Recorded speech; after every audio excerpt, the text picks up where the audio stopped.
আচ্ছা, আপনি আমি আমরা সবাই মোটামুটি হিন্দি ছবি দেখতে অভ্যস্ত। সেই সিনেমাতে কি দেখায় বলুন তো? এক রাজ্যের পুলিশ আর এক রাজ্যে গেল, সেখান থেকে গ্রেফতার করলো অপরাধীকে।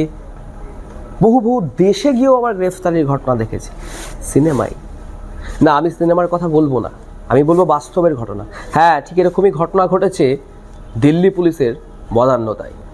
সুদূর গুজরাট, সেখানে গিয়ে গ্রেফতার করে নিয়ে আসা হয়েছে একজন ধর্ষক এবং খুনিকে। বিস্তারিত গল্প বলবো আপনাদের। ঠিক কী ঘটেছে? দিল্লি থেকে গুজরাট 1100 কিলোমিটার ধাওয়া করে এক ধর্ষক খুনিকে গ্রেফতারি করার আগে বা গ্রেফতারের আগে পুলিশের কাছে কি সূত্র ছিল ট্যাটু আর একজোড়া পায়ের চপ্পল। ঠিক কী ঘটনা ঘটেছে যেটা জানতে পারা যাচ্ছে যে গত 16ই নভেম্বর দিল্লির আদর্শনগর রেলওয়ে স্টেশনের কাছে ঝোপের মধ্যে একটি মহিলার দেহ পড়ে থাকতে দেখা যায়। পুলিশ খবর পেয়ে ঘটনাস্থলে উপস্থিত হয় এবং দেখেন ওই মহিলার পরনের পোশাক ছিন্ন ভিন্ন, ছেঁড়া রয়েছে এবং দেহের বিভিন্ন অংশে গভীর ক্ষত। দেহের কাছেই পড়েছিল একটি ধারালো অস্ত্র এবং 2 জোড়া চপ্পল। এক জোড়া চপ্পল মহিলার, অন্যটি যাকে গ্রেফতার করা হয়েছে সেই পুরুষের। কি জানা যাচ্ছে যে মৃতদেহ যখন শনাক্ত করতে গিয়েছিলেন তখন এই লিডটাই পেয়েছিলেন দিল্লি পুলিশের আধিকারিকেরা এবং তারপর বিভিন্ন ক্ষেত্রে তদন্ত শুরু করে খুন এবং ধর্ষণের মামলা দায়ের করে দিল্লি পুলিশ। এবং এই যে আদর্শনগর স্টেশন, সেই স্টেশনের গোটা চত্বরের সিসিটিভি চষে ফেলেন পুলিশ আধিকারিকরা এবং সিসিটিভিতে দেখা যায় এই নির্যাতিতা মহিলাকে এবং তাকে যিনি খুন করেছিলেন তাকে। দেখা যায় 52 বছর বয়সী এক মহিলা স্টেশনের দিকে এগিয়ে যাচ্ছেন, অর্থাৎ আদর্শনগর স্টেশনের দিকে। কয়েক সেকেন্ড পরেই তার পিছন এক যুবককেও হেঁটে যেতে দেখা যায় সেই সিসিটিভিতে, যেটা পুলিশ সূত্রে খবর। এবং সেই সিসিটিভি ফুটেজে যে চপ্পল অর্থাৎ পায়ের চটি পড়েছিলেন যুবক, সেটি কিন্তু পরবর্তী ক্ষেত্রে এই মৃতদেহের পাশে পাওয়া গিয়েছিল। আর এটাই কিন্তু পুলিশের কাছে বড় লিড ছিল।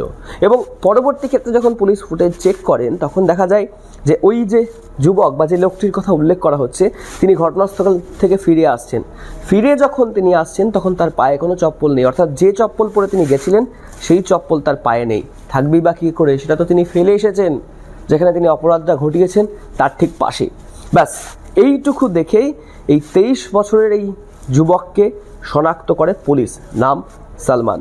এবং ওই অভিযুক্তের বিরুদ্ধে, যেটা পুলিশ সূত্রে খবর, 2টি বড় ডাকাতি, অপহরণ এবং একজন নাবালিকাকে ধর্ষণের অভিযোগও ছিল।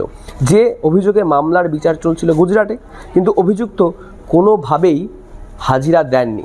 তাকে কিভাবে পুলিশ চিনল? ওই যে বললাম, হাতে ট্যাটু আর একজোড়া চপ্পল।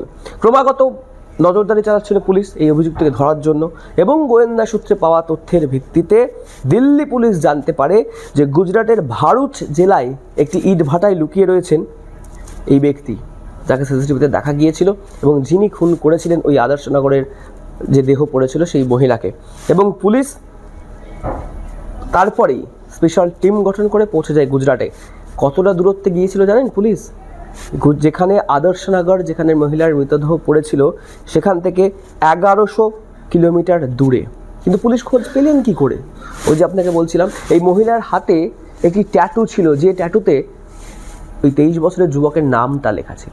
ওই ট্যাটু আর পায়ের চপ্পলটাই পুলিশের কাছে বড় লিড, আর তার জন্যই পুলিশ সমাধান করে ফেললো এই কেসের অনেকটাই। ইতিমধ্যেই এই 23 বছরের যুবককে গ্রেফতার করা হয়েছে এবং তাকে জিজ্ঞাসাবাদ করে পুলিশ গোটা ঘটনার যে তদন্ত, সেই তদন্ত প্রক্রিয়াও শুরু করেছে। দেখলেন তো গোটা গল্পটা শুনতে বা খবরটা জানতে কিরকম একটা থ্রিলিং ব্যাপার হলো না আপনাদের মধ্যে? হ্যাঁ, এরকম আরও অন্যান্য খবর দেখতে চোখ রাখুন কলকাতা টিভির ডিজিটালে।